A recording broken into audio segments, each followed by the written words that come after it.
Arcade presents the Metal Forge. What's going on, metalheads? Thank you all for tuning into this week's episode of the Metal Forge. My name is Mark Jackson, and I am your host. Holy shit, this is a... I always say, like, holy shit every fucking episode. Like, as soon as I say my name, I'm like, holy shit. But anyways, as you can see here in the gallery today, we have Mr. Jeremy Sosville. You may have seen him playing live. He's played live in Louisville at the Big Goddamn Metal Show with Sanhedrin. Played a couple of shows together so far. Met you guys. Totally awesome, dude. We're here with Scumyard also, the new of the new. Dude, what's up? Not much, man, but a lot at the same time, I guess, you know, so no rest for the wicked. I was like... That's a good album. Yeah, it is. It's an excellent album. Rest in peace, Ozzy. But, sure.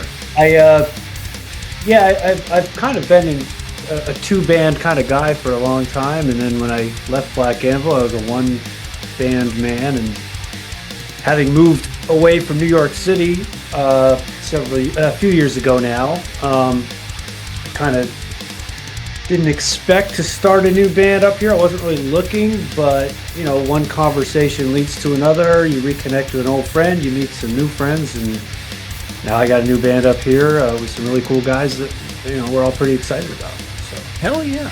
Well, first, before we get into that, because, you know, I always like to ask, dude, how are you? How are things? How's, you know, in these trying times, quote unquote, for the you know, everybody has their own speed. How are you? How's Jeremy doing? I probably have never been better in a lot of ways. I've kind of got a lot to be grateful for these days after, you know, many years of wondering if all the hard work and all the kind of bullshit that a life in music gives you, you know, when you're in your 20s, maybe you're thinking to yourself once in a while, you're working so hard, like, is this ever going to pan out? Is my life ever going to pan out? But yeah, man, I've got great friends. I make cool music that I believe in with people I really care about, and I'm happily married. I got a good living situation, and the things I could complain about, there are probably billions of people in this world that would love to complain about those things because they have it, you know, way worse than I do. So things are good, man. Hell yeah, brother. Dude, that's awesome. And dude, like, that's one of the things, like, as before we started rolling, I sit there and said that, you know, I would showcase anything that any of the band members would do, because you're just such top-notch people. Well, thanks. You know, you're and that right there just cements exactly what I was saying before we went live here. And dude, hell yeah, man. And you're absolutely right. There's so many more people out there who would just even love to just bitch about breaking a guitar string. Exactly. You know, and that's just putting something completely simple at it, you know, something that, you know, minor annoyance of a musician, you know, is that stuff. And for somebody out there, you know, I'm sure it's completely like a pipe dream almost, like, you know, seeing those crazy things, you know, those videos, and it's like, and if you don't have that, totally get it. Yeah. And also, I've just come to a point, maybe it's wisdom and maturity and, you know, getting a little older, but, you know, I used to really focus on, like, resentments, you know, you get pissed off about that kind of stuff. But now if I get those feelings bubbling up, I consciously take a moment to just be like, you have a lot to be grateful for, so let's focus on that for a minute. And then usually it just wipes that other stuff away. And so sure, it took me a long time to get there. Dude, no, you're absolutely right. So we're pretty close in age. I'm in my early 40s. So, okay, same.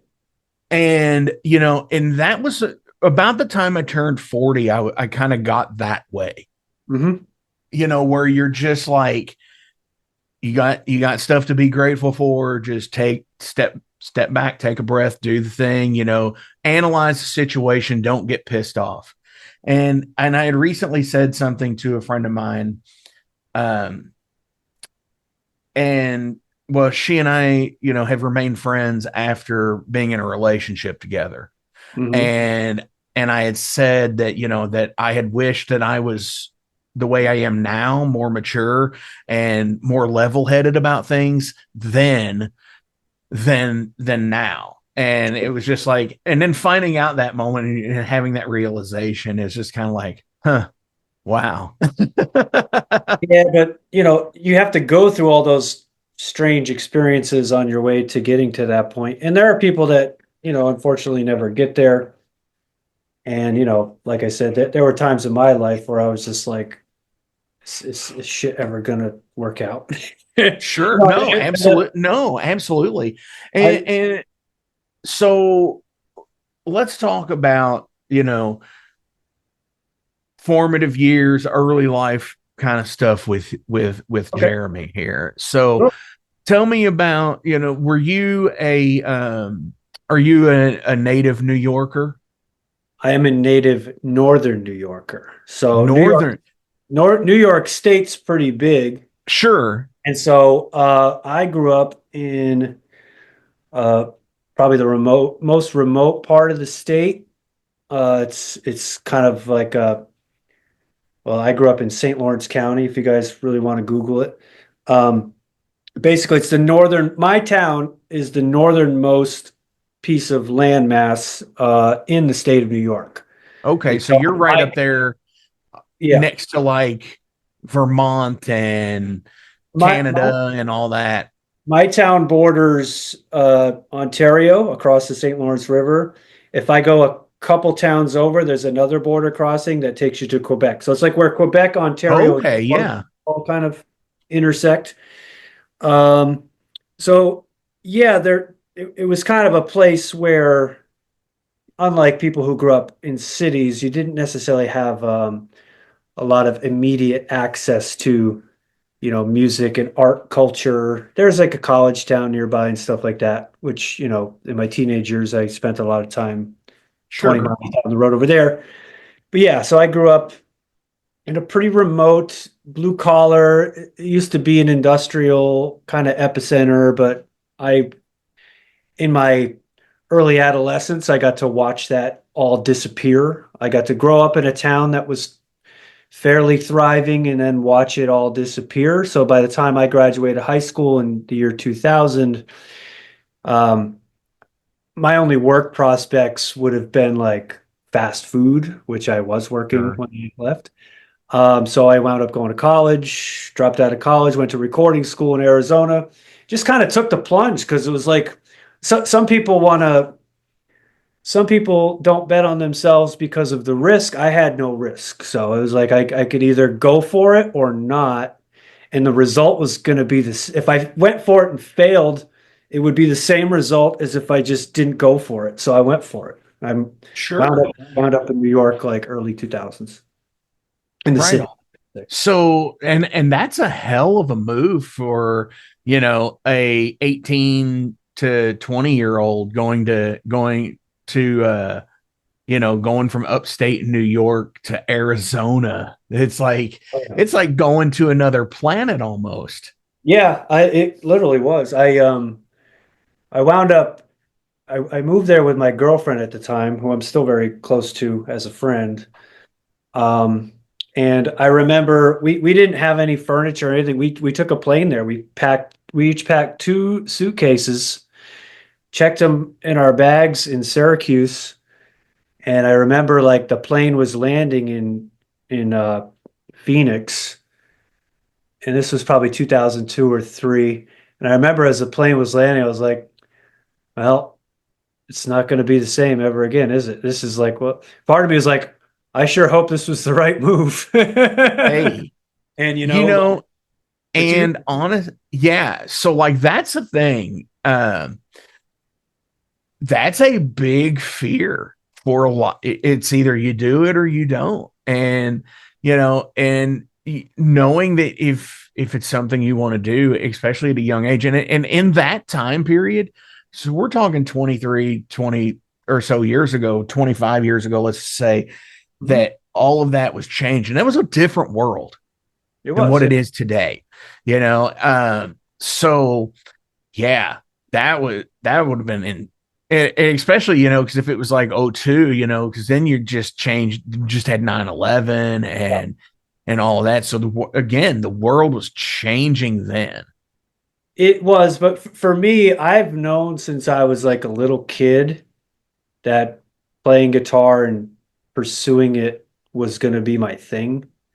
And Sure, so I didn't have that sense of like, oh boy, I'm taking the plunge now. In a lot of ways, it was just like I was being guided by something. Like you're a musician, so like you know how like if you get a well, I song, try. yeah, but like if you get a song idea, it's like something's beaming it into your brain, and you're just like, I have Yeah, to get this out. And the whole idea of this career in general is very similar to that, where it's like it was just the thing that made the most sense to do at the time, and I've never been one to kind of question those decisions or like see an opportunity present itself and you know I'm pretty quick to act on stuff like that. Maybe less quick now, but probably not. Like if and we can get later into the formation of Scumyard being a similar thing, sure, where it's just sort of something that was like one thing leads to another, and then here we are. But yeah, it was like culture shock, I guess, but not as much as when I wound up going from Arizona to New York City. But yeah, it was just like sure. I got to do this, and that's all there was to it. And to this day, that's kind of all there is to it. So not much has changed. I'm still like the 14-year-old kid starting his first band and writing his first song every And time. that's where I was gonna go next with this, is when did the music bug hit you? What was your foray into, because you said you were small town upstate New York. It's not too different from where I am. Yeah. Small town Indiana, Mhm. just doing the same thing. When did the music bug hit you and you realized that like this was something different for you? I think as long as I can remember. So it helps that my father, who my parents split up when I was like really, really young, like 3 years old, but my dad was always around, and he's a guitar player. And so when I would Okay. go to his house, there'd be guitar playing around. He'd be read there'd be Guitar World issues on the coffee table. He'd be learning tabs at the kitchen table at breakfast time.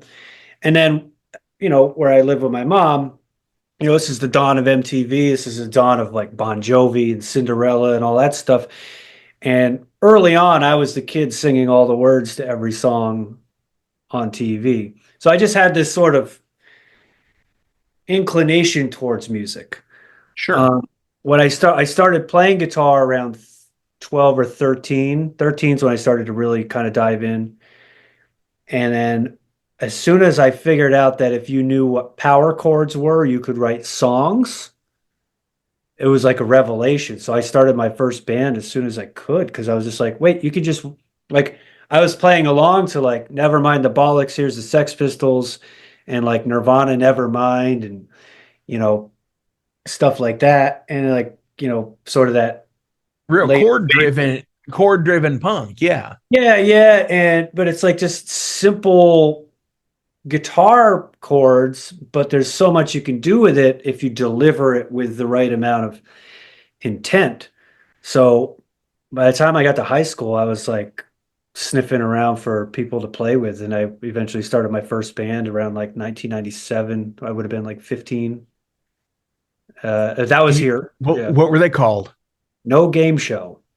No Game Show. Yeah, it was a reference from the movie Mallrats.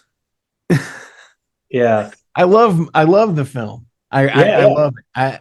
I'm such a huge Kevin Smith fan. yeah, yeah. I live Clerks because I sell auto parts. Oh, So sure. I live Clerks to this Yep, day. It is such an accurate representation of fucking sales life yeah. in a Well, storefront. Mallrats hit us here because, like, in the '90s, malls were everything, and we had one. We Sure. had one here. Like, it was like one of our few, you know, things we had to do as kids was you just get dropped off at the mall and get picked up like 3 hours later, and you had $20 or $10 or whatever allowance you got for mowing the lawn, and you could either go buy a cassette tape, so you go to the arcade, or I'd buy guitar magazines or Metal Maniacs magazine or whatever. Yeah, because in that day, sorry to interrupt, but in that day, you could buy those metal magazines and they were $4.99 and or they were $3.99. Yeah, there was like a newsstand in the middle of the mall, so you had like Metal Edge, Hit Parader, Circus, and Metal Maniacs. Kerrang! Yeah, And then you had imports, yeah, and yeah, and Metal Maniacs was like the one where like that's where you learn about like the harder shit. Like Sure. that's where you'd have like because like Metal Edge was like the mainstream stuff, and then Metal Maniacs was like, that's where you get like the pinup posters of like Deicide or Morbid Angel, Yeah, like that. yeah, total old school stuff like that. Yeah. It's almost like I know there for as take somebody like Anderson who runs the New Wave of Traditional Heavy Metal page on. Oh, sure, yeah. Take somebody like Anderson who documents all these albums and EPs and singles and stuff on the internet. There has to be somebody out there that does this for like those magazines. I would hope so. There's somebody in Norway or Sweden that has these fucking vintage black metal magazines and shit from the mid 90s. I have friends that are older than we are, like some maybe 10 years older than we are, who grew up with like pen pals and stuff. Like I have a friend who was pen paling with Euronymous in the oh wow 90s, and then what's interesting about that kind of culture is it's kind of, I have a guitar student now who's like 18, and she's sort of like, she like many 18-year-olds of right now are kind of rebelling against this like technology sort of driven world. They kind of want to, they kind of want it like we had it. Yeah, and she would be like, man, I kind of want to have like a pen pal where we only know each other by the letters we write in the mail. I was like, well, we have emails. She's like, yeah, but it's not as cool, man. I'm sure, like, no, because they hear about the kind of stuff we got to experience, and they're like, that sounds cooler than this instant gratification in a way, I guess. I don't know. It's sure. Well, that's so interesting that you bring that up, because I've always equated that with the live show of bands. Yeah. So I am very much a show oriented person. It's like I love going to see bands for what they're going to do, whether it's backdrops, like why do we like King Diamond? It's because not only is the music good, but the show is going to be awesome as well. It's going to Alice Cooper. Yeah. I'm sorry. It's going to take you somewhere. Yes, exactly. It's going to take you somewhere. And I remember watching Binge and Purge for the very first time on MTV. I think they played it one weekend. No, I remember watching it on VHS. Oh, sure. Because a friend of mine let me borrow it. He had got it, and he's like, dude, this is really fucking cool. You need to watch this. I have a similar Didn't tell me a word about it. Popped into Seattle tape, and when they got to Justice and Lady Justice falls, the stage crumbles and shit, and I'm like losing my fucking mind. I can only imagine what it was like being in that audience. Yeah. Seeing it live, and then going and like telephoning your cousin who was going to the next state over in their show. Yeah. And you're like, dude, you have got to see this. Yeah. This is so fucking wild. Like, but now it's all here, and it's all, it's all there, and there's no way to get, it's like Setlist FM, what the band's going to play at the beginning. And that's where, So yeah, kudos to your student for wanting to go back to something like that. That's awesome. I know, like, I got a few like teenage students, and they don't do social media. Like, they're not into it, Mm-hmm. no interest, because they have parents who are like our age, and they see, people our age who are just like, they've gone, they turn into idiots just staring at their phone and airing every grievance they've ever thought in their life to the public, which can be kind of embarrassing sometimes, I think. And Sure. they're probably just like, maybe that's not the best way about going about my business, so they don't. But yeah, so that's kind of the a pendulum swing I'm happy to see going, and it does relate to sort of how I've come full circle, with this new band and stuff. But Yeah. So you kind of led on a little bit ago about, always being a two band kind of guy well, because for you a were while, basically since Black Anvil and Sanhedrin sort of ran concurrently for about 10 years, so it was something I could handle for a while. Before sure, that, I was always just like a one band guy, but then I kind of became, well, no, even when I first got to New York, I joined a band. I tried out for a band called Grande, and wonderful people. And not long after that, I started another band, which is where Nate from Sanhedrin and I kind of linked up and started our now nearly 20-year musical and, musical and personal friendship. But somewhere in there, I joined Black Anvil about 2012, and then 2014, I started Sanhedrin, and then those two bands were both very busy at the same time, so it was a lot. But sure. You know, you mentioned Nate again, and like I said, I have nothing but good things to say about anybody in Sanhedrin, and like our Indianapolis show, he's just like, y'all just want to play my drums, and I'm like, I don't know about that. That's a tall ask for any drummer. So I'll let you ask. And dude, he's just seemed so laid back all the time. yeah, Every time that I've talked to him, he seemed pretty laid back. So he which has is a pretty very, very generous spirit. Not, and I don't mean like he's running around handing out $50 bills to every person, no, his in the sense of like he really thrives on making sure that everybody around him is like doing good. And if sure that's accommodated. and Yeah. if he's accommodating, he's very into like he doesn't like taking no for an answer until we've exhausted all options, That's awesome. He's That's a just a great very, quality to have. yeah, yeah. He and Erica both have tremendous work ethics and, tremendous, hearts and sense of kindness and stuff. Um, that's not to say that neither of them are pushovers or, aren't tough in their own other ways. They are both born and bred in Brooklyn, and that Right. territory of just living there your whole life. I But mean, honestly, I mean, just in Erica's delivery, I wouldn't fuck with her at all. I would recommend you. I would. No, definitely not. Because I think she could definitely hold her own in a fight or two, as Charlie Daniels probably would have said. No, she has a feral side, like a cat, or like a feral cat. Sure.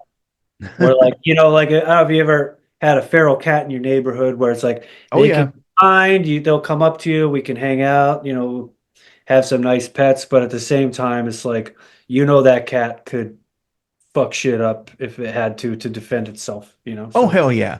And honestly, I think that's it I think it's a quality I think everybody has to a degree. yeah. It's just how well how well you subdue it and how well you can control it, because obviously there's some people out there, they'll turn on a fucking dime, almost like you question it, but it's like nah. Well, I think some But of it just comes from the experience of having to, we all have those fight or flight instincts. And Sure. some people have had to exercise them more than others. And so I think Mm-hmm. you do exercise that muscle um, in your life a few times more than the average person, then you kind of learn a lot about yourself and, things that used to be hard maybe aren't so hard to you that might be hard to somebody Boom. else. Or, you might be more willing to stand up for what you believe in than somebody else might be, which is certainly the case with my Brooklyn bandmates from either band. I never felt like we were, in Black Anvil or Sanhedrin that I've was in any sort of situation where my back wasn't had and I wasn't with people I couldn't trust to have my back. So that's a great thing to have, and that should be rule number one with any band. I think if you're going to really Sure. and go out there and hit the road and be away from home together and be living in this cocoon together, you really have to look out for each other. Oh, absolutely. And and what's even, when it's such a small group, also, you three people, Yeah, you really have to depend on each other. I mean, yeah, I'm in a three-piece band as well, three-piece thrash band. And yeah, you really have to depend on your fellow bandmates, not just on the live aspect, but on the road too, hey, can you cover this shift to drive? Are you going to be okay? yeah. Just even to that small little minuscule thing. Well, it's a relationship, and you have to have good communication. So yeah, for example, like, hey, like say we're on tour and one of us has a friend that lives in that town. Maybe we want to have a couple drinks. We discuss, hey, before you go get loaded with your friend, which is fine, we have a discussion like, hey, my friend is going to be here. We're going to want to have a couple drinks and have a good time. Is it cool if one of you guys is, manages yourself in a way where you can drive us to wherever we got to go tonight after the show? Sure. Like, and that's a simple one. Or just, some people are better at certain things managing a band than other people. So like there are things in Sanhedrin that have been my forte of, handling, I guess. And then there are other aspects that Nate would do or Erica will do in terms of like, planning tour, planning finances, getting the record ready to record, ready to mix, ready to master, making videos, Sure. all the stuff that goes into it that everybody, maybe assumes just sort of takes care of itself. It really doesn't. Oh, hell no. And no, so like I've been in that parallel for a while too, where it's just like making sure you get deadlines met and that everybody's doing their thing, and so the whole machine works. So speaking of this, the new machine, that's not a Pink Floyd reference. New machine, hell yeah. I think that's an momentary lapse of reason. I Oh, think that's what goodness that's gracious. from. Yeah. Oh, I don't think I thought you were I don't think having it gets a lot of love. I thought you were having one. What's that? I thought you were continuing the puns by being, I'm having a momentary lapse of reason right now. No, I kind of was.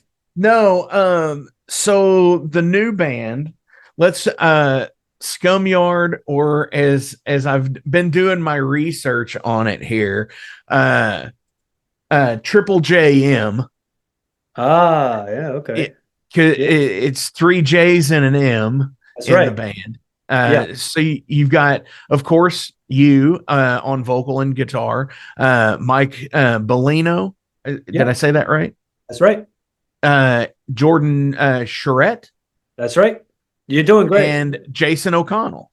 That's it. So Those are Jeremy, Jordan, Jason, Mike. You're like a boy band here. It's like yeah. NKOTB or some shit again.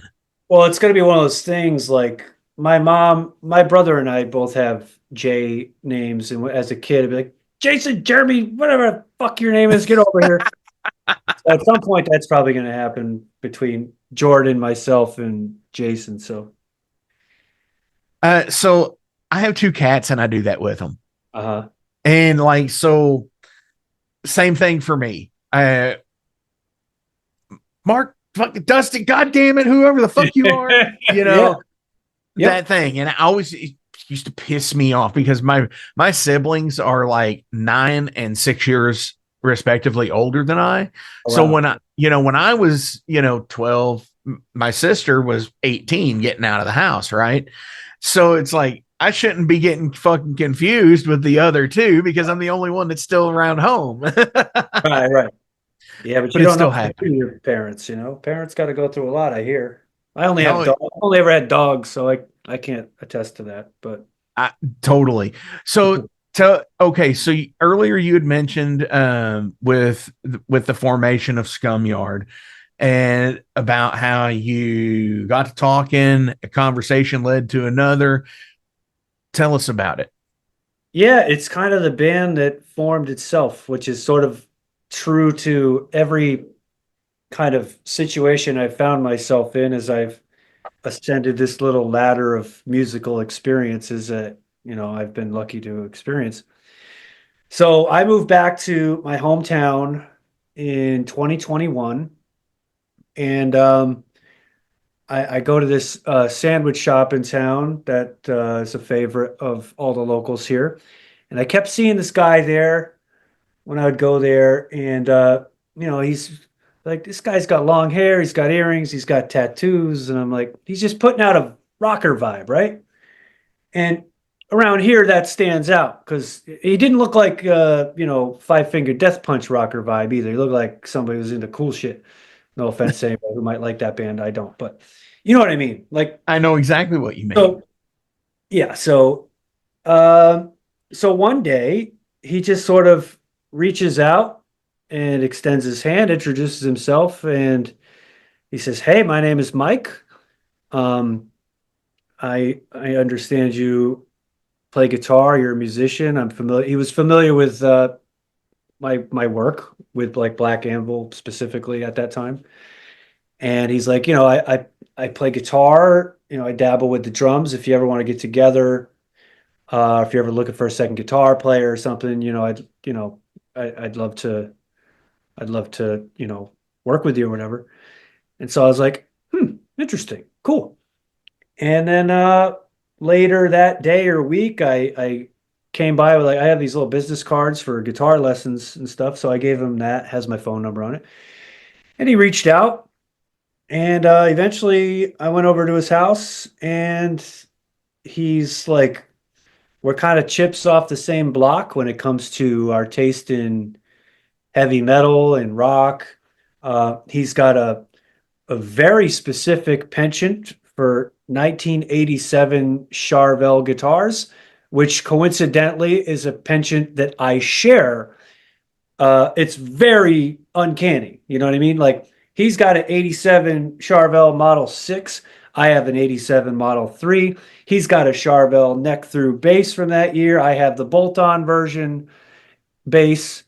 And we just sort of hit it off. And in terms of his ability to pick up on stuff quickly and like anything I can play rhythm guitar wise, he's just like right there with me. So I was like, cool. So we worked on a couple songs. And at that point, I contacted my friend Jason O'Connell, who you mentioned, because he's somebody I've known since I was a teenager. Our bands had always kind of linked up together a lot in our younger Okay. years. We had jammed a little bit back then too. And I was like, hey, I got this guitar player and we got a couple songs. And then the three of us got in a room and it worked. The vibe was cool. And then Mike um, was also um, concurrently jamming with this guy, Jordan, who was a guitar player. And then he was like, hey, my friend Jordan is interested in jamming with us. He's willing to switch to bass. He's a cool guy, this, that, and the other thing. And then it turns out he's a perfect fit too. He's, like we're all a bunch of long haired dudes with tattoos who love dirty, cool, heavy metal. But every one of us also has like really deep, diverse tastes outside of it. So we're all kind of contributing um, from those sources as well. And there's kind of like an intrigue among us of like, well, we're all into like crazy kinds of music outside of just, the thing that we're probably going to be most known for, kind of like Sanhedrin. And so we're just scratching the surface, I guess, at this time. But it's that's how it kind of got going. Very organic though, and it was kind of like, you know, an introverted version of myself might have had, taken this Mike fella, shaking my hand and introducing himself, like, yeah, sure, okay, whatever, I'm busy. Sure. Um, but there was just something in my gut that was like, no, no, I think there's something maybe to this. And then all it took was like a little bit of investigating to find out, like, no, this guy's like, you know, a special dude. And then, for him and Jordan, they've been trying to find people to play with that to do original music for a long time. And so they're super eager and super excited. And yeah, because up here there's a lot of like cover band stuff going Sure. on. And it's like there's like 10 bands and they all play the same music, it seems like a lot of it. And we're not interested in doing that. And I was pretty clear, and everybody else was like, no, we don't want to do that either. We could be doing that, we're not. So here we are. Yeah, absolutely. Mhm. Yeah, that's kind of the thing here as well. We get a lot of the cover band. There occasionally we get some of the tribute band stuff that where there's that gig as well. But like more often than not, that the Live Nation venue they're doing the tribute band bullshit. But Yeah. like, yeah, but for the just the standard typical bar that doesn't book original music, yeah, they're fucking total cover band shit. But Yeah. aside from that, like, yeah, totally don't. I don't subscribe to it. Could be doing it. Don't want to do it. Yeah, It's not my. It's not my I don't thing. dis, I don't disrespect anybody who does it because you're playing music, you're working hard, and chances are you're probably making more money per gig than we are. There But is that. so I get it, but for me, like, it's just not my version of the journey to do that. And I have so I could probably fill up 4 bands worth of the amount of fucking shit that's going on in my brain when it comes to musical content that could come out, Sure. the time for it. So like to spend my time learning other music that's been played a million times already is just not in the cards for me. But luckily, right now where I live, there's a town down the road from here. It's a college town where I kind of cut my teeth as a teenager called Potsdam, New York. And Mm-hmm. there's like a thriving punk scene there. Like you go to shows there and it's like 50, 60, 70 people in this small town, like packing an art gallery and just crazy bands. That's It's pretty fucking good for awesome. small Yeah. town stuff. That's great. Yeah, and it's like the guy who puts on the shows, it's like $10 a show, but if you only got $5, he'll let you in. It's like nobody gets turned away for not having money.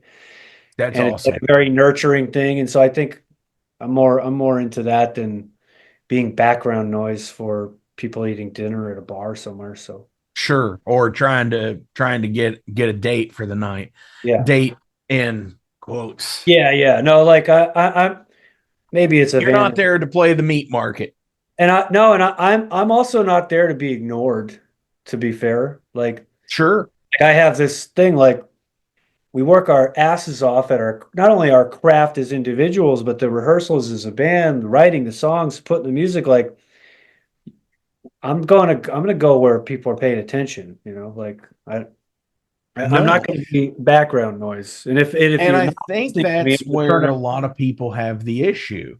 Yeah, And you recognize that. You want to go where people are paying attention to what you are doing. yeah, And there are places for that. yeah. But and I think that's where a lot of people don't, they either don't have that place or they don't know where to find that place. Well, if you have that dilemma, my advice to anybody is if it's not there, create it, figure it out. Exactly. How many I could church totally. basement shows I've played and VFWs and Elks Lodges. Oh, we want to play a show. We have a great bill together. Okay, let's rent the ballroom of the hotel on Main Street for so how much is that going to be? A couple $100? Okay, how much we got to charge? How many people got to show up? And figure it out. Exactly. And dude, that's where, small town life. That's the how you had to book shows, especially back in the day in the 80s, 90s, early 2000s, before going to before growing up and realizing that you're more comfortable driving to a bigger city than or whatever the case may be. Yeah.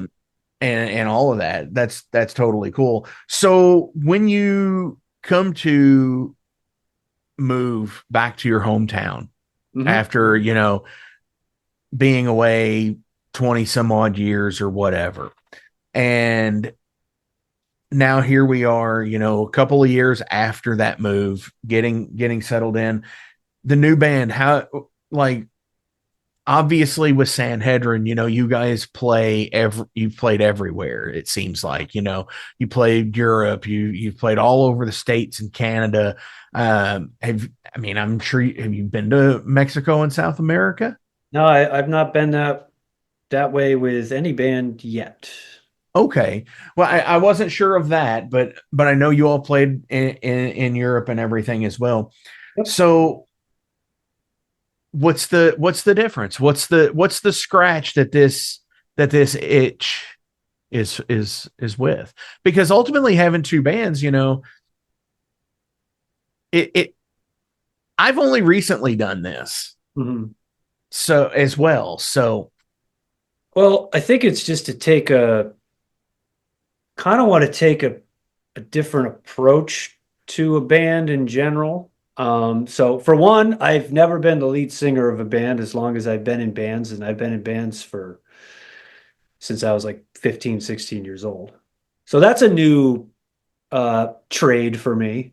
sure. That's kind of exciting because I get to, as somebody who's trying to always, find a new angle to be inspired and to find something new to work at, that's been cool.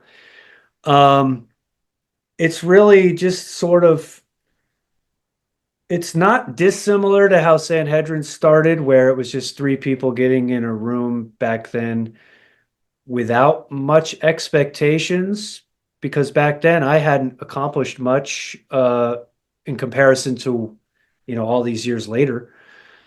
Um, so I guess the itch comes from just wanting to play, reconnecting with an old friend in Jay O'Connell, who we kind of reconnected in a big way because of Sanhedrin, which I can get into. Um, and yeah, just having new blood, different people, different tools at my disposal as a songwriter. So in Sanhedrin, I'm the only guitar player. I have to write a certain way. Nate plays drums like Nate. Erica plays bass and sings the way she does. And everybody works very well together. Obviously, we've done, we have much to be proud of. This group of guys just plays differently. Having a second guitar player with the Mhm. skills that Mike um, has been kind of an interesting and fun experience for me because now I get to write parts with the idea of having a second guitar there. And then he Sure. also contributed some very crucial musical ideas himself. And so that's kind of a fun thing to collaborate with another guitar player. I haven't done that in a long time to that degree. And yeah, and then yeah, Jordan as a bass player is, it's a different skill set. He plays with a pick. He's more from a guitar player background, so he's got a different vibe. And then Jay, the drummer, and I just, we have been playing in other bands, but traveling. We would play shows together out of town um, with each other's bands, but never were really in a band for very long together. We had a project years ago, kind of just didn't pan out. I wound up moving, which is a big part of it, but yeah, so it's just sort of I get to explore more aspects of my creativity. It's kind of like so it's like if you play a Les Paul all the time and somebody hands you a Fender Stratocaster, it's still a guitar. So this is still a band, but the new instrument and its limitations and its new features are going to bring out a different side of your creativity. So that's a perfect analogy for it, I yeah. think.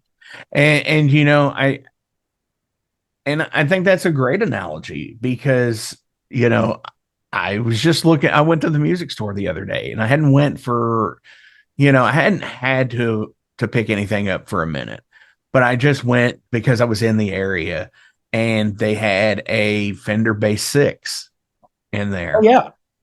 And it was in scratch and dent. It had a pretty gnarly gouge in the belly curve. Mm-hmm. I don't care. I No, don't care. he's that. But and I was just like, think of the stuff that you could do with this. Right, exactly. Yeah. Well, no, So that's why. yeah, it's the same thing with playing in a different band and like with Ice Howl versus Overload for me. Mhm. Yeah, I totally get that because it's like I might write a particular song and approach Jason with it in Ice Howl, and he'd be like, I think it would fit Overload better. It's Yeah. like it's a little bit too thrash for us, but I'm like, okay, cool. So yeah, I totally get that. And you know, again, like playing with Nate and Erica versus playing with um the other band, yeah, I can get behind that. That's an amazing way to explain it because like I've always been like the this is my main thing guy. You know, and Me too. it took a member getting hurt in the main thing and not wanting to lose that member because they got hurt, you know. And so we put on hiatus for about 9 months. And and then in that 9 months, I ended up meeting another person and playing in a band with them, and ultimately brought them back to Overload Huh. to play. And he's been there ever since, and it's been almost 10 years ago. But like, so yeah, it's like when you do meet people that like you know that do scratch that itch, and you know this is what's totally cool about it too is you all kind of just did this and put this out and because earlier in the year, it's still in my it's in my short list for my release of the year still with Heat Lightning, Yeah. you know, and so even going from that to releasing another new song is pretty cool too.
very much. Next few songs are off of an upcoming album. Yeah, I mean it's certainly not my first foray. I mean, like into like Black Anvil and Sanhedrin would kind of bookend years putting out albums, which was always Sure. kind of interesting. But yeah, and then another aspect of it is like so Sanhedrin put out Heat Lightning. It's been received amazing. And we did the tour with it, but we also, coming on 10 years, we've decided to kind of consciously like maybe reassess the model that the band was following for those years because times have changed and we've Sure. changed.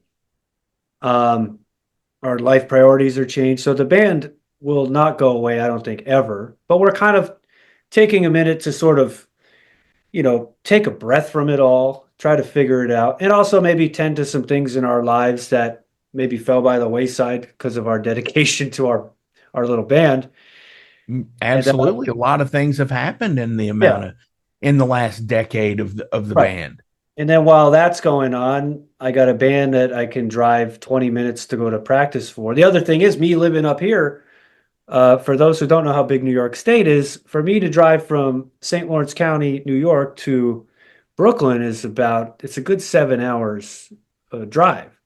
So Sure. it's not like we're jamming every week anyway. But we've been doing that model for a while of learning how to, you know, do the file sharing thing. We're not the only band on earth that where everybody kind of lives spread out, but there's definitely a workflow to that we learned. But this is just sort of more with Scumyard. There's no deadline. There's no record label. We're my goal right now is to sort of keep it for as long as possible, kind of contained, completely do it yourself. So Well, like, I can promise you now that no amount of views on this episode is going to change that. yeah.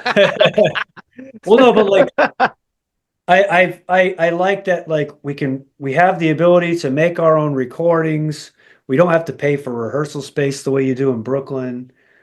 And I think, you know, record labels have their place and their usefulness, especially when it comes to this era of protecting yourself against, intellectual property theft from billionaire run AI companies. The irony is pretty fucking interesting. But uh, Hmm. so having a label on your side is good for those kinds of things. But like in terms of just, there's so much that we can do in house that I'm kind of excited about that because, as a band grows, and I'm lucky to have dealt with this in Black Anvil and Sanhedrin, but as a band grows, it becomes more than the band because you have the people at the label, you have the booking agencies, you have the promoters, you have the merch companies, and you have all these different people that kind of become intertwined with your band and, in part depend on your band.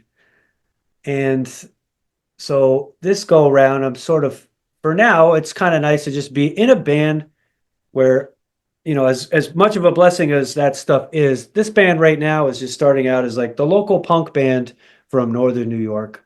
But we play heavy metal. But like we're operating Yeah. like just a DIY sort of figure it out as we go. And who knows what happens? Maybe 5 years from now, we're signed to a record label and we're doing tours and all that stuff.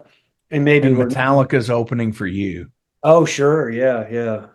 I mean, Got to throw it out there. hey, I check my email every morning. That one hasn't come in yet, but Yeah, mine either.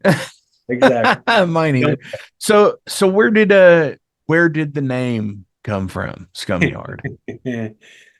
Well, I wanted to name a band that wasn't a word that when you tell people your band name, they've never heard that word before, the way Sanhedrin has been for the last 10 years. Um, Which is interesting to me. yeah. Which is very interesting, especially in a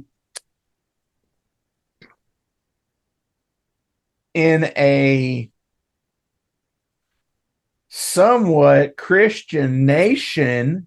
Yeah. How could somebody not know what Sanhedrin was? Yeah. Just Anyway, saying. So the, ba- yeah, the band with two Jews from Brooklyn and a Catholic from upstate New York named the band a Bible reference, and everybody's like, huh? exactly. It's like the But irony is not lost on me, yeah. sir. So So that was interesting. But a side note to that, in German, the phrase Sanhedrin means the cream inside.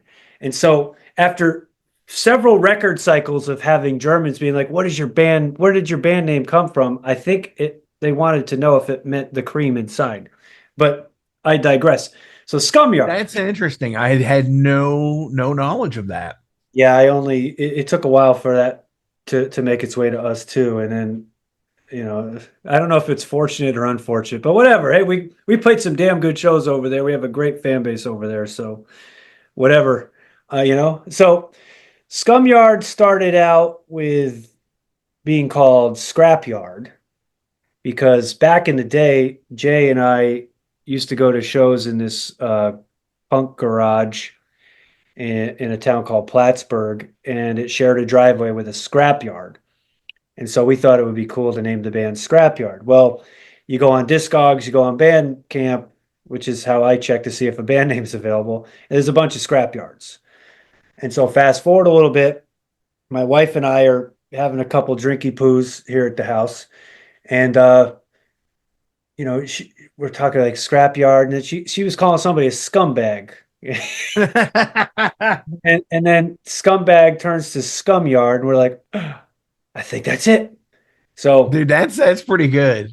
I ran it by the fellas, and they were like, "Yeah, that's cool."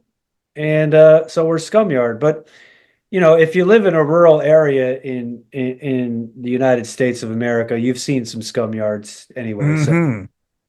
so it's kind of a name that's like abrasive enough to kind of tell you that we're not really gonna bring it to you softly, generally Sure. speaking.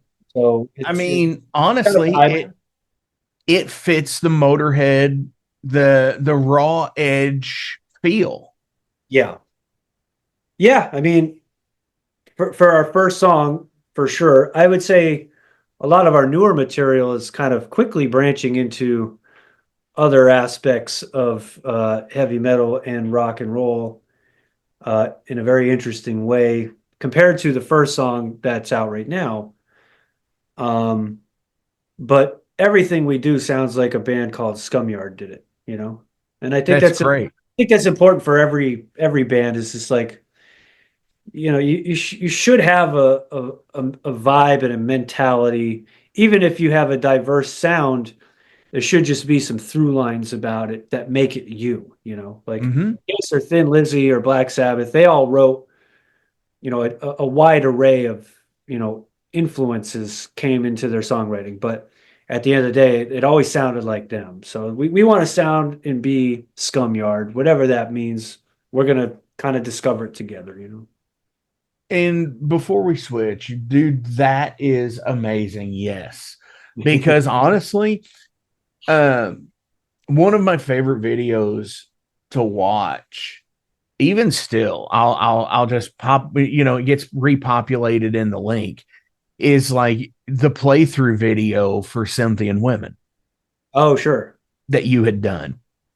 And you sit there and say how it's a song like that Scumyard would make, you know. And I think that's the same way, like why I watched that video still. And it's been out a couple of, how long now? 3 or 4 years, at least 5. Yeah, I think 2021 or two it came out. Yeah, it's been out a few years now. Mhm. And but I keep coming back to it because the way you play guitar, just like when you get up into that thing and when you throw your pinky in and you're moving your fingers, and it's just like it's like me being a musician. It's like it's an interesting technique to see, Mhm. and it is a song that Sanhedrin would have made. Nobody else could do that, I don't think. Yeah. And that's what's awesome about it. So hell yeah. Yeah, I've always been drawn to musicians that have like a signature sound. And so with Sanhedrin and Black Anvil too, I felt like both bands had a thing where when you heard it, you were like, oh, I think I know who this is. And then with the Heat Lightning record in particular, when it comes to the guitar sound, I really feel like I kind of discovered what it took to finally get the sounds that were in here out of the speaker as part of a record in a way I Sure. hadn't before, where I was like, oh my God, I think this is like if you want to hear what my rhythm guitar tone is and you only have a record to do it, you can't be in the room with me. That I finally got that with Heat Lightning. So Dude, that's amazing. yeah. So you mentioned a minute ago about like getting in the room and it's total DIY and everything. Now, is that not also how you do that with Sanhedrin too? Is it still DIY, but is it or are you all actually like booking studio time and going to different places with being signed on Metal Blade and stuff? Well, being on Metal Blade has opened some doors, certainly, in terms of it's sort of like, hi, I'm in a band. Yeah, right. Okay. We're on Metal Blade Records. Oh, I've heard of them. You know what I mean? It kind of validates you a little bit. Um, Sanhedrin's always done recording studio albums. We've always worked. We would always demo the entire album ourselves first. So we would, you know, I've got a recording background. Erica and Nate are both live sound techs, and between the Sure. three of us, we can really just. There's a lot we can figure out on the technical side of making music and the audio side of it that maybe other bands don't all have the luxury of, which is really great. Um, but yeah, we've always kind of known it's a lot easier. I'll say this: it's a lot easier to show up to a recording studio and tell somebody else to do everything, as opposed to being the guy who's doing it all yourself in a lot of Sure. ways. But the nice thing is that doing it yourself, because this is not a wealthy area. And the guys in the band, they got families, they got bills to pay and stuff, and it's a way to save money, honestly. But it's also we can really hone in on fine details and not worry about the fact that it's costing 50, $100 an hour to to do so. So for Adirondack Grease, the first song that's out now, available to stream on YouTube and at scumyard.bandcamp.com. Yeah. Uh, I recorded the drums at our drummer's shed, basically. And then everything else was done in the studio here that I'm sitting in. This is my personal studio. Hell And yeah. I didn't have to worry about deadlines. There's no label waiting for product. It was just like, we're going to just work on the shit until it sounds the way it's supposed to. And, if we Until it got, feels good. yeah, and if we got to redo a part here and there, a week or a month afterwards, whatever. And then there's a second song that I'm working on from that same session that we'll probably put out in a few weeks, maybe. We'll see. Same thing, like that song, for example, took me a long time to figure out a vocal melody for. I went through three different revisions of lyrics for it. And at the same time, we had to be patient with me.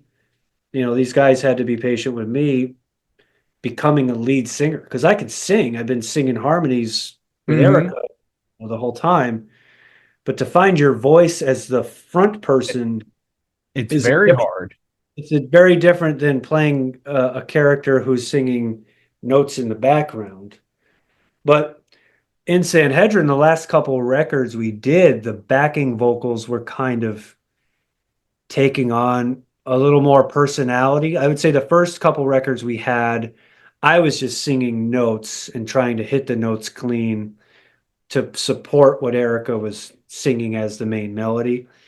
And on the Sure. last couple records, there were opportunities where the backing vocal wasn't just there to do a harmony, it was there to be like another character in the movie. So Sure.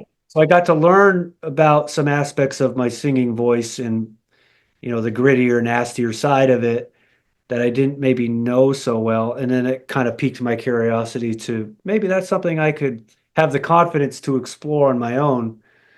And so when it came time to with this band going, it was just like, well, similar to Sanhedrin, where we don't want to bring in anybody extra because the chemistry's so good. The four of us in Scumyard, it was like, this is great. Like it's just so, it's right. You know when it's right and you know when it's off and it's right. So it's like, I don't want to bring in somebody just to sing. Why don't I? Hmm. I'll just sing. Let me have a go.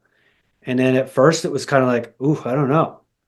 Um, but then over time it's gotten better. It continues to get better, and I've really taken a liking to becoming a lyricist.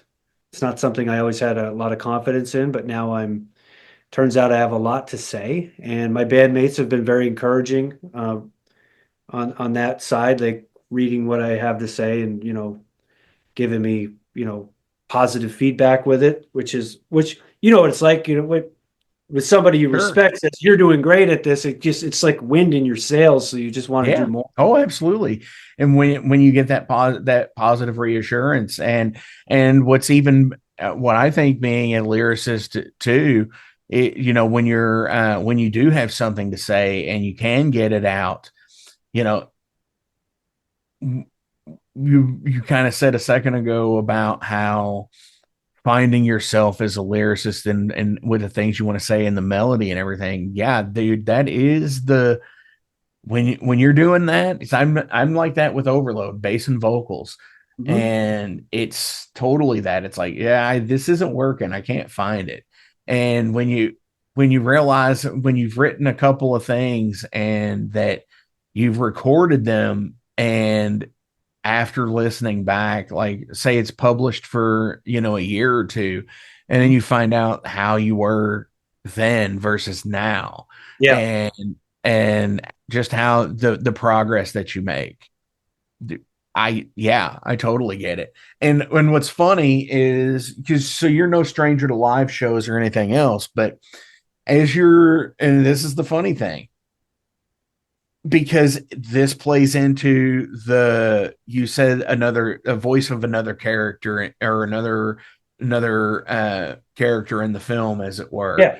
with background vocals and stuff, and then finding your voice on a studio aspect, and then finding your voice in a live aspect, like addressing a crowd, and it's like the things you say between songs to fill out that as well. That's Well, enough. That's a whole other aspect of that same person. yeah, And yeah. it's Well, that's something because we haven't played a gig yet. I think we're not far from being ready, but that's something that, at one point in time I would have maybe shied away from embracing, but now I'm kind of like, I don't know, maybe I could, you know, just like the lyrics have things to say, maybe there's a story or a message, then perhaps, in between songs, you can try to create a vibe in the room where everybody, feels a certain way oh with yeah, how they experience you. And so, yeah, like I'm kind of approaching it not much differently than I approach guitar, which is no matter how much progress I've made on guitar, I just constantly want to learn more. And with the singing, it's like I'm starting a new instrument, like I'm a 13-year-old kid picking up the guitar for the first time. So if I have an idea on the guitar, an idea in my head that I can, that's say I have a riff in my head, I can, at this point in my playing, I can oftentimes just pick up the guitar and play it exactly how it sounded in my head first try.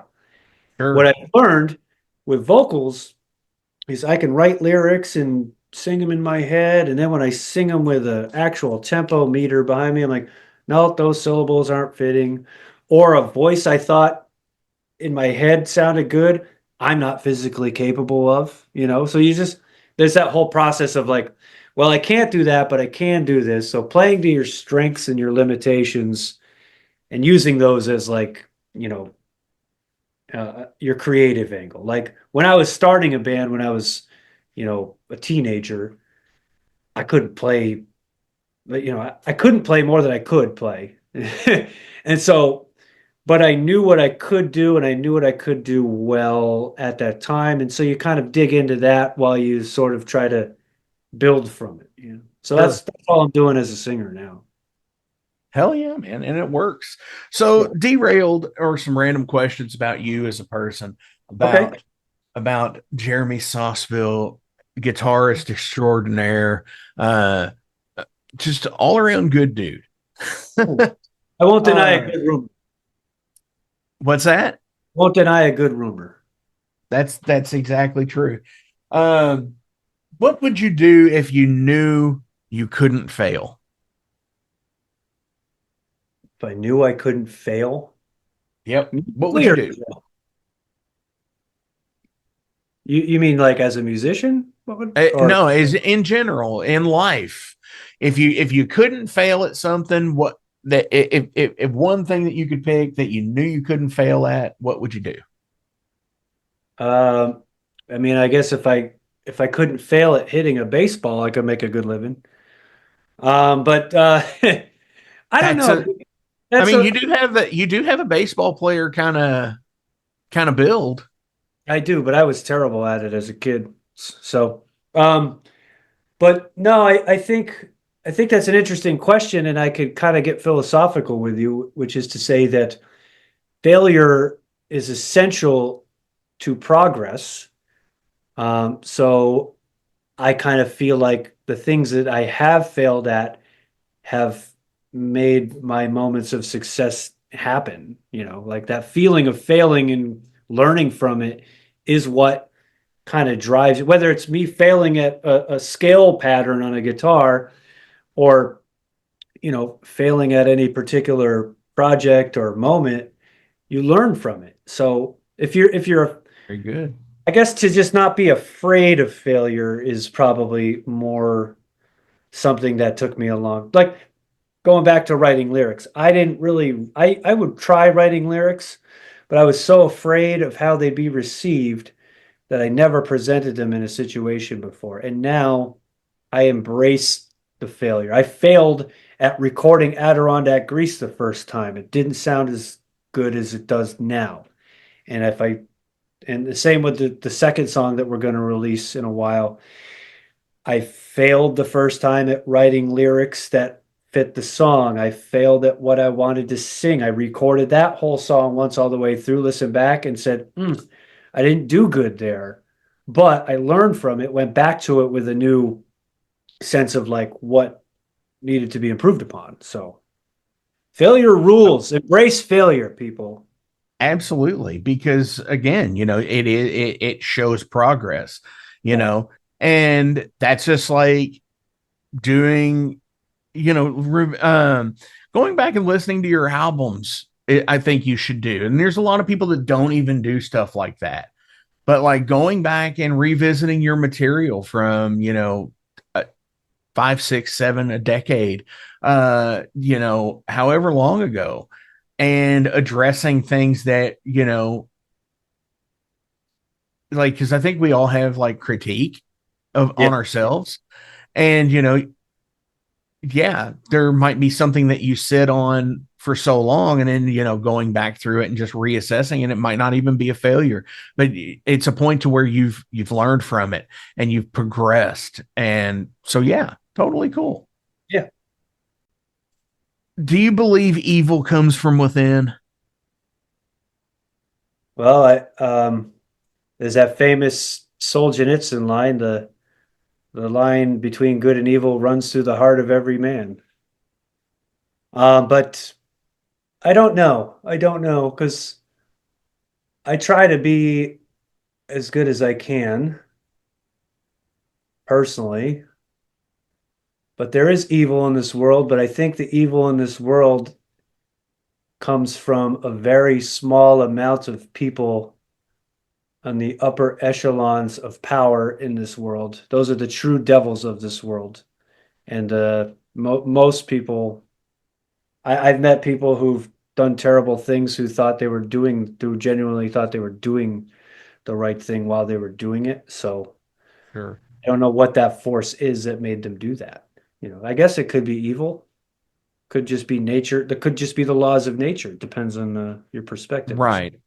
Because I mean, ultimately, I think, social construct, you Yeah, know, I think under a social construct, ultimately we do know thing we adhere to law and we, laws, you always hear that laws of man, laws of God type shit out there.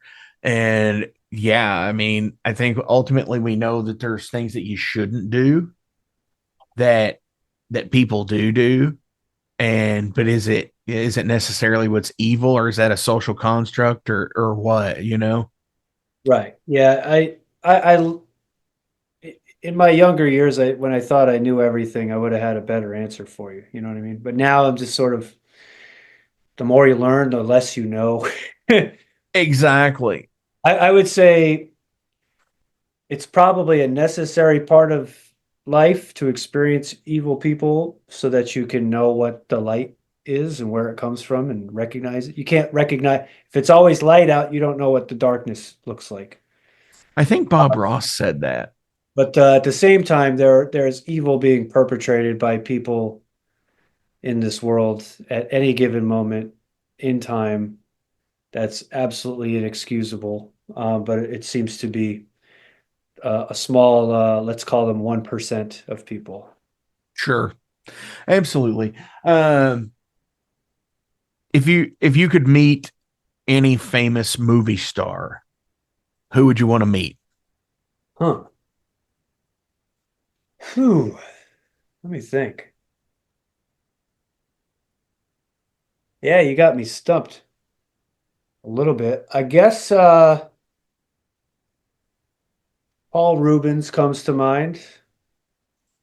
Dude, Um, I and just so like legitimately I did get to visit him.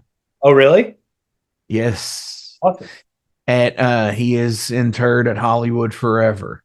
Oh, okay. Well, you didn't meet him.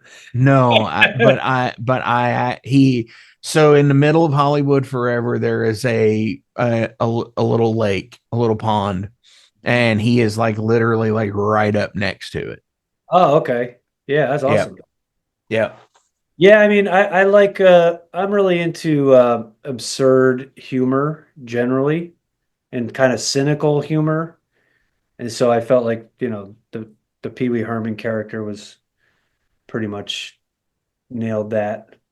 sure. Well, There are see, probably like I others. said, like I said, are going into the whole show here, we're pretty close to the same age. And I think where our introduction to Pee Wee versus what everybody like the previous generation's Yeah, introduction to Pee Wee were completely different. Because when you get like the introduction to like Pee Wee based on like Pee Wee's Playhouse yeah, or the Big Adventure or whatever, that's one thing. But when like you get introduced to like Pee Wee through like his stand up special, like the stand up stuff, or uh the what is it, next movie that he's in with Cheech and Chong, he's like, yeah. I'm the hamburger man. Yeah, the HBO, the early HBO era. Yeah, because for me, it was Pee Wee's Big Adventure, and then obviously as a kid, Pee Wee's Playhouse was just insane. It was like being on drugs as Yeah. watching. And then like, and, and then that, and the funny thing is, it's like Lawrence Fishburne, he's in his like early 20s in yeah, yeah. that show. Yeah, but from that, like you get the acceptability of like what came later with like the Nicktoons stuff, like Ren and Stimpy and shows like that were just like kind of insane, but also pal palatable for children somehow. Now this may be a I was about to say Mandalorian memory, a Mandela effect And yeah, yeah, thing. yep. This might be a Mandela effect thing, but I vividly remember a scene in watching Pee Wee's Playhouse as a kid where they had mirrors on their shoes, Huh. and like the neighbor girl comes up to him and there's like, oh, she's not wearing underwear. It's no fun. Oh, And I was just because they were going to make fun of her underwear, but they said that she yeah, wasn't yeah, wearing yeah. these. No, It's like, what? that's on brand because, like, it's like Rocky and Bullwinkle or something where you're just like, there's there's enough there for kids to be entertained, but if you're like, I watched Rocky and Bullwinkle season one like a couple weeks ago. I was putting it on when I was going on the elliptical, and it was just like the level of intellect and just insane, absurd cynicism and like just brilliance of it all. Yet it was still something where you're like, if you were six, this would also be cool. So Yeah. Oh, like, absolutely. So like, yeah, like that's what I was raised on that stuff like that, the honeymooners, yeah, the Flintstones, those two shows are carbon copies of one another. yeah. The honeymooners and the Flintstones. In New York, so even up here, we would get this channel WPIX, which was a New York City channel, and every New Year's you would get like a marathon of some kind, and it was either the Honeymooners or the Twilight Zone would be on all day for Hell yeah. like 18 hours. So, but yeah, both of those shows were super formative for different reasons, I guess. Dude, like honestly, and uh Audrey Meadows, which is, Alice Cramden, total crush because she's so gorgeous. Oh yeah, Like yeah, as a and so kid. snappy and quick and smart. Oh yeah. Oh yeah. And Absolutely. Would snap high right back rollers. at him. Yeah, yeah. Um, what food looks disgusting but is absolutely delicious? Hmm. What food looks disgusting? Well, I remember being freaked out by sushi for many years. Being a upstate guy who that's one thing I miss about living here is like I don't have easy access to sushi anymore. But you look at it, you're like, oh, it's raw fish. That's disgusting. And then once I had it, I was like, I think it's like one of my favorite things ever. So that would be, I guess, my simple answer. Hell yeah. No, yeah, like I was the same way. Sushi, just totally did never looked appealing. And it was the thing of maybe the raw fish, but when you find out that there are other types of sushi that, like California roll or what? Tempura, or they deep fry the shrimp and put it in there. Oh yeah, yeah. I mean, that it's not just raw fish, Yeah, but I it's like the raw fish the best now. Like I right. want the tuna, I want the salmon. I don't want it anywhere near a skillet. So, No. you know, but Do you that's do soy and ginger? yeah. Yeah, I put the wasabi in the soy, a little dippy poo, Mhm. a little ginger on it, Boom. And Perfect. nigori sake, the unfiltered stuff. Ooh, Yeah, it's good, especially when it's hot. hell yeah. Dude, Yeah. I had tortellini for dinner, so yeah. I have Have you ever used a telescope? And if so, what crazy did you see anything crazy? What did you see? once or twice. I remember a few years ago, I was walking by a guy's house up here, and he had a telescope, and I was like, "What the hell are you looking at?"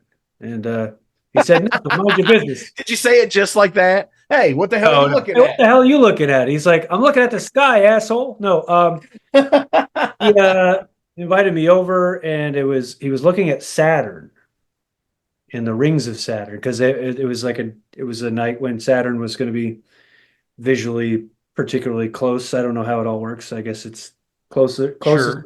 in the orbit cycle of this whole thing that we're doing.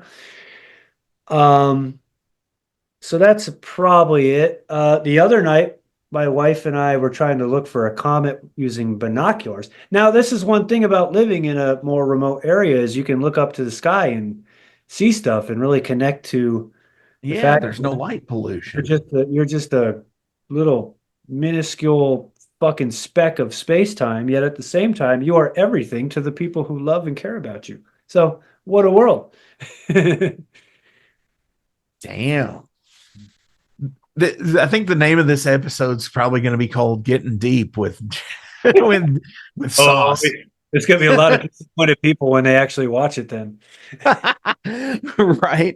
But that might be something No. that So maybe don't they won't click on that maybe. right. No, so like no light pollution. Yeah, that's totally cool. I remember being a kid and like doing so like my dad drove a semi truck and it was like a flatbed. And when he would be home especially in the summertime, like he might be home for the weekend or whatever, we would go and throw up a blanket on the back of the flatbed truck and would just stare at stars and watch for like meteors and comets and with no light pollution, you could see so much and it was so trippy, and it's some of my fondest memories of being a kid. But yeah, like you said, you're kind of just like this bit of space dust and everything all at the same time. It's similar to like staring out at the ocean or like I give you an upstate reference, going to Niagara Falls, or in Never been actually. my case, go. I mean, I spent a lot of time in the Adirondacks, hence I got inspired to write a song about it. Um, and that's like the local mountains and state park preserve here, and just getting into that part of the world where you're a little more connected to the true experience of being alive versus I mean, we're connected right now, and it's amazing that you and I, who live so far apart, can connect in this way and have people watch it. So I'm not really getting into it like that, but just sort of, it's good to be plugged in, but it's also good to unplug and have that balance. And so the other night, like going back to your flatbed story, my wife's like, there's a comet this week, and it's going to be, you know, shooting around the sky. We didn't wind up seeing it, but the idea of like laying in the back of my pickup truck in a couple of lounge chairs, staring up and passing the binoculars back and forth just to see what we see up there at all was just like a nice little thing that was a lot more interesting than doing the doom scroll that we all find ourselves doing this day and age too. So Absolutely. No, dude, that's yes. And I've noticed like myself changing that same pattern, going in, maybe not checking Facebook as much, or, maybe, you know, making the first round of posts for the day and then just maybe not checking it again until like 7 or 8 o'clock at night or something, and doing that with, various platforms just to get more contact with people like this versus like this right now. well, I think it's important to understand what those companies are trying to do, which is to absorb as much of your attention as they can in a day. And for you to say, this is a useful tool to me. However, I know what they're trying to get out of me, and I need to not give them everything they want because there's so much more that the world has to offer. Social media is like a blunt instrument, like it's like a hammer where you can build a house, build a community, or you could bludgeon somebody to death. Like there's a young fella in my hometown who wound up committing suicide because he was getting sextorted on social media. However, it's also a way for me to share my music with people. It's Sure. like these are the and so it's like it's definitely a double-edged sword in that way. And but yeah, it's important. I have consciously made it a point to kind of schedule things. So I don't check Mhm. my email after a certain point in the day because I don't want to check an email right before I'm trying to go to sleep and then be thinking about all, you kind of learn how these tools work for you in relation to the things that are very important to you and should be more important to you, and use these tools to enhance those things, not take away from them. Hell yeah, man. Dude, Jeremy, thank you so fucking much. This has been an awesome conversation. This is kind of the second week in a row where instead of talking about a particular single band, I've had a member of a couple of different bands and getting to talk about the entirety of things, with Dustin from Black Circle. Obviously, he's been in Oh, so many awesome bands and such as well. Now yeah. with you as I well. It's toured kind with of like, him. I'm sorry. Toured with him once in 2014. Black Anvil opened for Skeleton Witch for about a month. It was cool. Hell yeah. So Oh, you know exactly who I'm talking about. He's on the Halloween episode, which is cool because it's Dustin, you talk about old school metal, dude. That's he total Halloween guy. Um, but I have one more question. But before we get to it, as always, links they're listed below. So give likes, shares, follows, go do all the things, all the stuff. Go see Sanhedrin when they're playing shows. If Scumyard is so blessed in the same way to do some other shows outside of upstate New York, or if you're in the mood to travel to upstate New York, look for when they're playing and go fucking see them. yeah. Simple as that. Download Adirondack Grease at scumyard.bandcamp.com. Do it now. Absolutely. And again, it's going to be listed below. Sir, do you have anybody you would like to shout out or anything else you would like to promote? Uh, hmm. Yeah, I guess just shout out to anybody and everybody who's ever taken an interest in anything that I and people I've played with have ever done. It's kind of the ultimate reward of this is kind of putting the music out there and seeing how it affects people. So, as a wise man once said, each another's audience, you know. Hell yeah. And dude, like seriously, like so when I'm leaving or going to like ice howl practice, Mhm. uh, you were talking earlier about how it's a 7-hour drive commute for you to go to Brooklyn to practice with Sanhedrin. Nowhere near as long. Mine is 2 hour one way. Yeah. And, just throwing on stuff and just, one of my favorite sing along songs for the trip is Lost at Sea. Hell yeah. Awesome. I mean, it's such a great song. And then when I saw the video and I was like, oh shit, Tanya's in the video too. Yeah, yeah. And Special because I'm such cameo. a Shadowland nerd also. Uh-huh. Uh so yeah, total cool shit. And yeah, thanks for doing what you do. Seriously.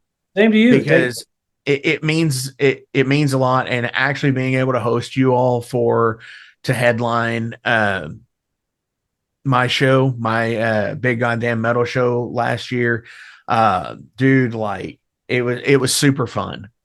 Awesome. It was fun to And get I down appreciate there. it. So my final question of the day is, what do you need more out of in your life? What I need more out of? Like, what am I not getting enough of, I guess? Yeah, what do you need more of? Money to buy better microphones and mic preamps, really. No, just kidding. I'm doing okay. I got a couple of amps back here. I'm all right. What I need more of is what I think we all need more of, which is time. Time in a day to focus on making more music, practice. I feel like when, I'm either I'm working on the recordings or I'm writing the material or I'm practicing. And I just wish the day was long enough where I could give all of those different things the attention they deserve. So time. But at the same time, it's kind of like what we were speaking to earlier about failure. I guess not having enough time makes you wise in how you use it. But that's what I Definitely. would like is just more time to focus on the creative stuff, every aspect of it. It's never enough for me. No, you're right. You're absolutely right. I was talking with my mom here recently, and she just recently turned 72. Okay. So, and I asked her, it's like, when you were my age, did you ever just sit back and wonder what the fuck's going to happen next? And she said all the time. And sometimes, like, as I've gotten older, it's like I blinked and all of a sudden I'm 42. Yeah. So yeah, time is definitely where it is, wanting to have more time, I think dedicating the time that you have to the shit that matters is where it is. Yeah. Yeah, but yeah, I guess the thing would be to have more time allocated to that versus, the other obligations that we all have to face in order to, get the bills paid and, satisfy, the obligations of a life in this world. Some of it, most of my obligations these days are perfectly fine and satisfactory, but like even just today, it was like it got to be 4 o'clock, and I was like, how did that happen? I had a couple things on my list of things I wanted to do that I didn't get done because I had things I had to do that had to get Sure. done. But that is what it is. It's like mortality itself, where if we all lived forever, if we knew we were going to live forever, we'd all just fucking lay on the couch and do nothing all day every day, because what the hell is there to do? But if Hey, you only have a limited time to make an impact uh, on the world around you, whether it be the people close to you, or in my case, I'm lucky enough to, you know, make music that, as it stands right now, there are people outside of my immediate circle that also care about it. I just wish I had more. I have like 5 bands in my head that I haven't formed yet, and I don't think I'll ever get it all out. I can relate. Yeah. Yeah. You say that, and um it's the interview. Shit, I can't remember who it is. Um, but they were talking about how hearing the music in his head, Mhm. and he was like, "I hear it right now." Yeah, I And yeah, totally, I got you, man. my wife is like, I tell her that, and she's not a musician, so she doesn't, she finds it interesting. And I'm just like, there is not a moment when I'm awake that there's not music playing in my head that you can't hear. Whether it's a song that, I don't want in my head that I heard on the radio, or it's something that's stewing that's been in there that I need to get out eventually. It just Do never you get stops. orchestration Sometimes, yeah. Yeah. like I'll get like, like Beethoven style, oh, like classical. Hmm. like dun dun I, dun dun I've dun I've bum, had bum, bum, I've bum. had pretty complex musical pieces in my dream that are beyond my conscious mind's ability to probably handle uh understanding. Like I'll wake up from a dream and be like, that was way deeper music than anything that I can consciously drum up and take a video of on my phone, like playing on the guitar. It's weird. Oh, sure. I love being alive, man. It's fucking crazy. It's awesome stuff. Dude, Yeah, Jeremy, thank you so fucking much. This very has been well. Thank you awesome. for having me. I appreciate you. Hopefully we'll get to see you soon, and doing all the stuff, hanging out and playing shows, releasing Absolutely. music. Sounds good, man. Dude, thank you so much. Have a good rest of your day and evening at this point. Here we are. What's the name of the song? Adirondack Grease. Ah, Scumyard. Yes.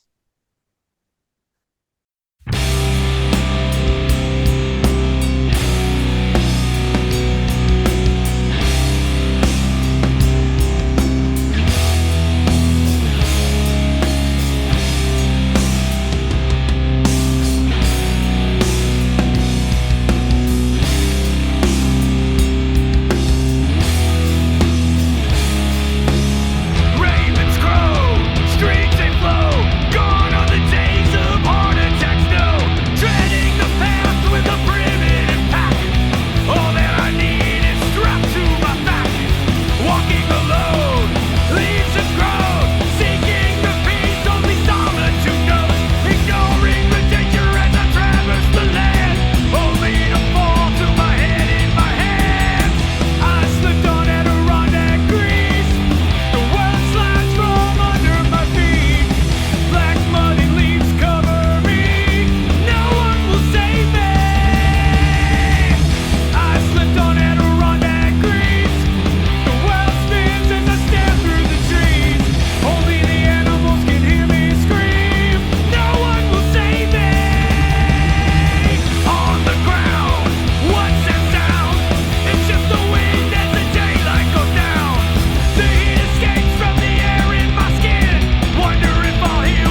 Hey metalheads, you like tattoos? Of course you do. If you're in the Louisville, Kentucky area, come on over the bridge to Clarksville, Indiana, and get you some ink done at Ageless Art. If ink isn't your thing, they have a piercing studio as well. Visit agelessartclarksville.com to see some frequently asked questions, meet the staff. The shop is open Monday through Thursday, 12 to 8 p.m., Saturdays, 12 to 10 p.m., and Sundays, 12 to 6 p.m., all appointment-only spots. You can set up your appointments by phone at 812-283-1793 or email agelessarttatooandpiercing@gmail.com and someone will get you set up for your first or your next tattoo or piercing.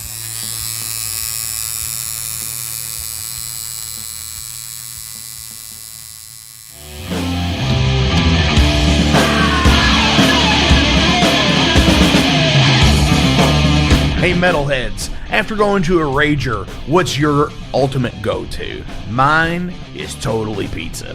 So when Overload is playing, or I'm promoting the Metal Forge live showcases, or the big goddamn metal show, I go to Pizza Donisi. Pizza Donisi is gourmet artisan pizza from right here in Louisville, Kentucky. It features things like the pizza of the month, the sandwiches, and also vegetarian and vegan options, which is so totally fucking cool for all of it's awesome pizza. You definitely want to go. Hey, and also from time to time they do cannolis. Oh, so fucking good. You know what they said, man? Leave the gun, take the cannoli. Yeah, just like that in Godfather. They're located right next to the Mag Bar at 1396 South 2nd Street. So either stop in or call in at 502-213-0488. They're open till midnight. The witching hour.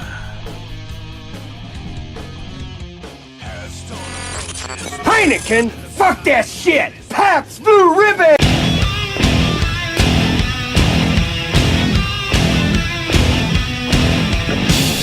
Hey metalheads, you all hear me talk about Mag Bar all the time. It is the home to the Metal Forge live showcases and is an integral stop in the ultimate underground metal tour schedule. They obviously feature live music, but the Mag Bar also has daily specials like Pint and Slice Night on Tuesdays with Pizza Donisi. But they also do Bring Your Own Vinyl on Thursdays with DJ Kent Jackson, and Finer Things Sundays. Located right next to Pizza Donisi at 1398 South 2nd Street, open 3 p.m. to 4 a.m. 7 days a week. Get your asses out to the Mag Bar. Rock out.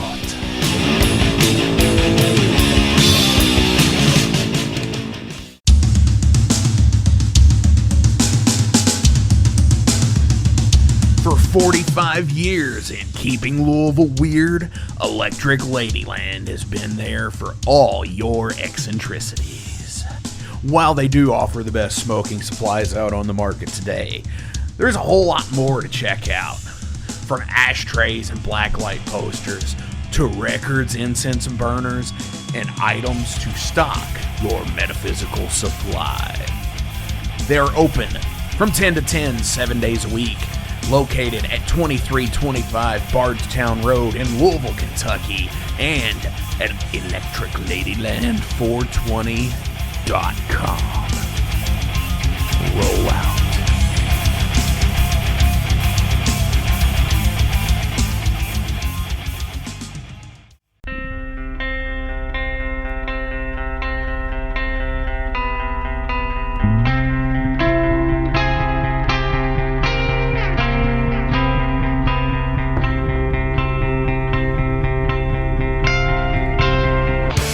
In 2017, one man's vision and passion for all things metal started out as a record store in his house.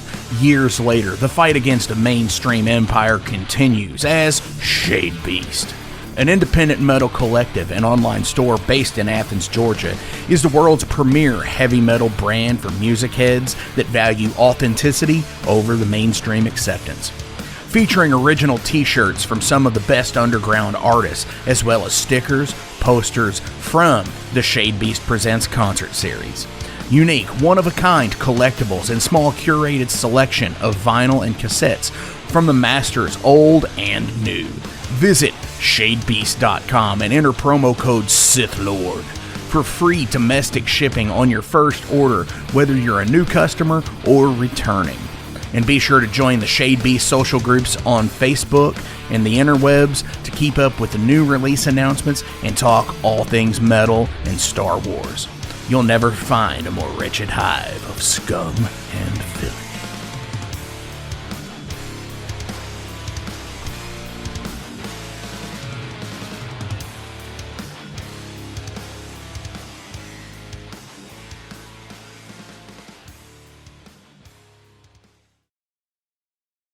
Welcome to the night. You think you know Night Demon? Then the Night Demon Heavy Metal Podcast is for you. Step into the darkness as we peel back the curtain to give you an unprecedented, all-access look into the mind and the heart of the demon. We're talking band history, song analysis, studio anecdotes, stories from the road. It's everything a diehard Night Demon fan could want and more. This is the only place to learn the inside scoop, the deep dive trivia, the untold tales from the band members themselves and those closest to the Night Demon story. Need more?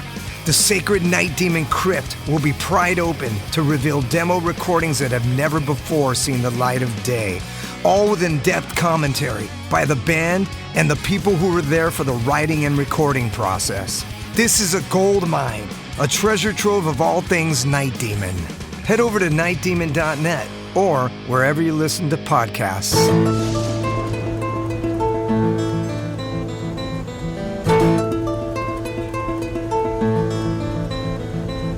Since 2013, there has been a calling from the underground, from the graves of all those unholy, and they decided to make a zine to talk about all of this.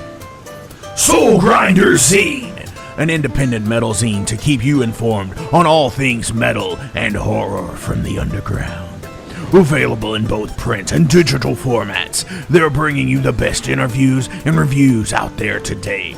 Not only do they do the zine, but they also do compilation CDs. Check them out at facebook.com/soulgrinder.zine and start your subscription now.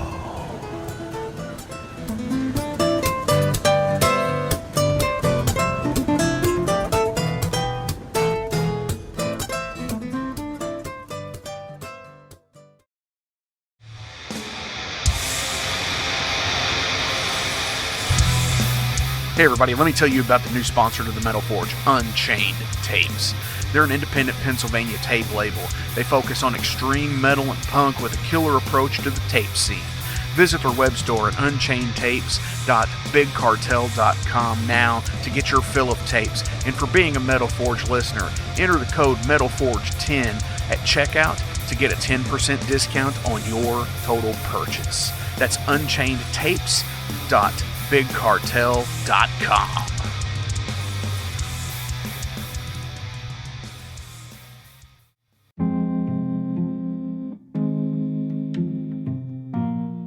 What's up, Metal Forge fans? This is Alan Bishop, the alchemist of Indiana's Black Forest and head distiller at Spirits of French Lick.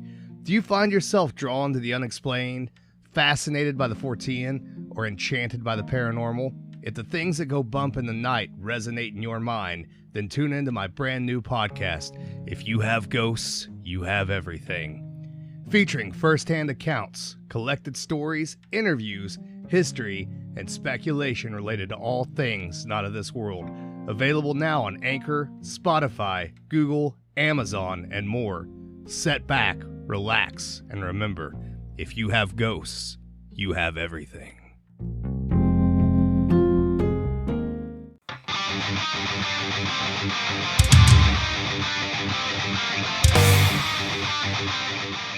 Hey, let me tell you guys about Mercenary Press. They're an independent London label and distributor of all things metal. Mercenary Press delivers the goods from their own independent zine. Trust me, you're going to want to get in on that. To distributing various bands from all over the world, including Cramp from Spain and Sadistic Force from Texas. Visit mercenarypress.bigcartel.com to find out what all they have in stock and what you can order. And for Metal Forge listeners, enter code MetalForge10 to receive a discount on your total purchase at mercenarypress.bigcartel.com. Check it out now.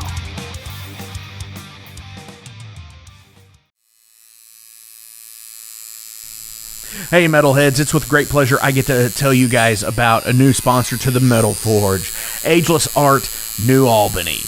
After 20 years of owning and operating Ageless Art in Clarksville, Indiana, Phil Garrett had a vision for a new type of tattoo studio.